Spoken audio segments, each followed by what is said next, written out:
Hello, I'm DG-ex, and this is Archie's Shuckle. This deck is basically a faster version of my Shuckle in the Rain deck. Here's a link to that video. How we make it faster is by foregoing the waiting a turn to evolve step for the evolution with rare candy. So we're going to get Blastoise out with Archie's ace in the hole.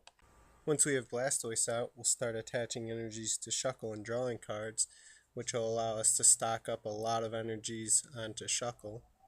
Here's the hard part though, we gotta move the energies off of Shuckle, and we don't have access to wash out Blastoise, since if we did try and use Archie's ace in the hole to get it back, it'd take a whole second turn, and we really just don't want to wait that long. That kind of defeats the whole purpose of the deck. So we have two ways of doing that. We have Scoop Up Cyclone, which will allow us to just pick up Shuckle, and then all the energies will go into our hand, and we'll just use Blastoise to replay them on our attackers.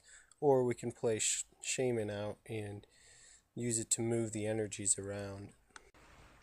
We play one Kyurem because we want to cover the weakness to Mewtwo and Jirachi-ex, where if all our attackers require like 6 or 7 energies to OHKO EXs, then we kind of put ourselves in this position where they only need to attach 2 energies to their Mewtwo or their Jirachi-ex to OHKO us in return. So the great part about Kyurem's Black Ballista is not only does it deal 200 damage to get those OHKOs, but it also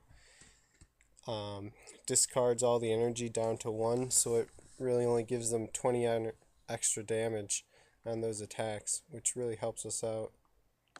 For this deck to work on the first turn, you really want a Junk Arm and an Ultra Ball plus 5 other cards in your hand.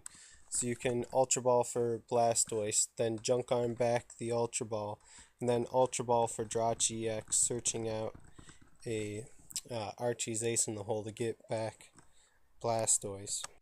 This meant the deck faced some major consistency issues, especially compared to the other version of the deck, playing Collector to get out Shuckle and the 2 Squirtles. The first step to adding consistency was to start playing Battle Compressor.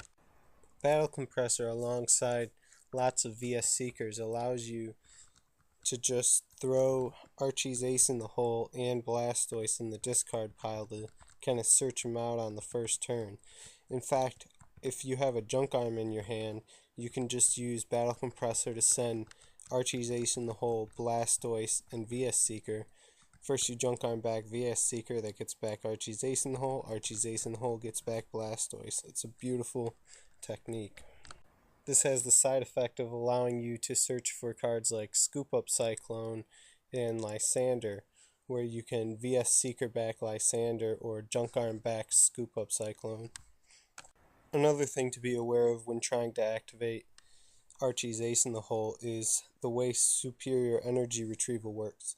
Superior Energy Retrieval can only be activated if you have at least 1 energy in the discard pile, but you have to bring back as many as you can.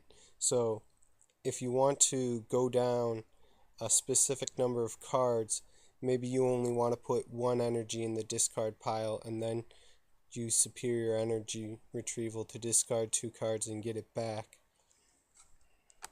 The other thing I did to try and maximize consistency was to play 4 Acro Bike. It only adds a very small amount of extra consistency, but I feel like it was necessary as the deck has very hard to put together start. The problem comes from when we try to move around the energies. Since we only have 1 Scoop Up Cyclone being an ace spec, we need plans for what to do if it's prized. Now we can play Super Scoop Up Cyclone, which is a coin flip, and we can replay it with Junk Arm a time or two, but that's pretty resource intensive, and sometimes you'll play Scoop Up Cyclone, get tails, Junk Arm it back, get tails, and then you're just out of resources and out of luck. The other thing we get to do is we get to play Shaymin, but Shaymin takes up a bench space, and as you can see, we pretty much max those out really quick, so playing 2 Shaymins would be kind of rough actually. The only reason I even play Super Scoop Up is because I'm scared of the times that Scoop Up Cyclone and Shaymin will both be prized. Another interesting thing is that I only play one Prism Energy and one Lightning Energy to activate Black Kyurem-ex. The reason I play Prism Energy is because I need it to count towards Keldeo-ex's Secret Sword attack as a Water Energy, so that way it'll count towards the 10 energies you need to knock out a Primal Pokemon or a Mega Pokemon. It's a ridiculous amount of energies, but that's the great part about unlimited output on these Secret Sword attacks, is that you can OHKO those Pokemon. But you also still have to play one Lightning Energy so you can search it out with Professor's Letter and get it back with Superior Energy Retrieval. Speaking of Professor's Letter, it's one of the few cards that actually allows you to go up in cards without using a supporter, as it allows you to get 2 cards for the 1, and in this deck in particular, you get to play out the energies onto Shuckle and actually draw 2 cards of any kind, turn those energies into other cards. I've got to give credit to my friend Philaday for the idea of using Super Scoop Up on Shuckle to return the energies to your hand and just replay them with Blastoise. This deck would really like one more Ultra Ball effect where you can discard 2 cards and then choose to fail to find. Maintenance doesn't really work here because you're forced to draw the card and it's basically a random card, so you don't know if you're going to be able to get it out of your hand. Don't know if you just saw that, but we just dealt 580 damage. That was because we dealt 290 times 2 with the weakness.